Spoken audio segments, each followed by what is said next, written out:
Okay, so hi everyone. Today I will read a book. Strange Sweet Song is by Addie Rule. It is a book that I really like a lot. So today I'll be reading chapter 1. Okay, just 2 pages. Here we go.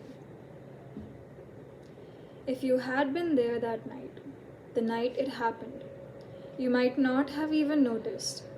The strings and woodwinds shone fat and glossy in the concert hall's perfect humidity, and the brass instruments sparkled in the gentle light of the chandelier. The music itself shimmered as well, lighting up dark places people hadn't even known were there.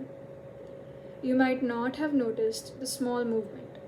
It fluttered, the fading sunlight stretching in through one of the high arched windows that encircled the room like a crown. You would have been staring at the orchestra, or at the polished floor, or at the blackness inside your closed eyelids as the music swirled around you. Had you opened your eyes, or broken your fuzzy glass gaze, and looked up at the fluttering light, you would have seen the silhouette of the crow. But you wouldn't have heard it, because the crow didn't make a sound. At least, not at first. It alighted on the ledge of the little window and folded its wings, flexing its toes as though it meant to be there a while. Some of the windows still held their colorful panels, but the crow had chosen one through which tendrils of ivy had pushed their way, dislodging the glass with a long forgotten drop and shatter. The crow seemed comfortable somehow, and not just because it was a crow adorning a remote Gothic hall surrounded by dark pine trees. Not just because St. Augustine's was a natural place for a crow to be. It seemed to be listening, cocking its head and stretching its black neck as far into the room as it could. At intermission, the grand piano was wheeled onto the stage, black and sleek and curvy. The crow looked at the piano with one eye and then the other and ruffled its wings. As the audience applauded, a middle-aged woman lowered herself onto the bench and placed her hands on the gleaming keys, stretching and bending her fingers. The crow twitched its own knobbly grey feet experimentally.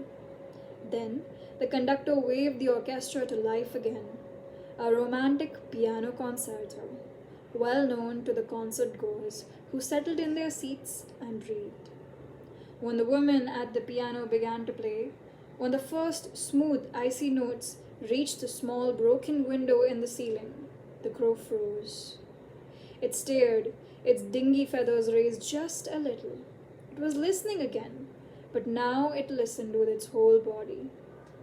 As the concerto progressed, the crow remained utterly still. It might have been a stone gargoyle, except there was something too bright about its eyes. They were fixed on the woman's hands. If you had looked then into the crow's eyes, if you had been a ghost or a puff of smoke and had floated up to the ceiling to look deeply into those shiny black eyes where the brilliant white keys were reflected, you would have seen a despair bigger than those eyes could hold, bigger than the hall itself. And you would have heard the faintest hiss, an ugly, crackling hiss, a different from the pure, clear tones of the piano as it could possibly be. You might then have noticed the grubby beak was open very slightly, and you might have realized with a start that the crow was trying to sing.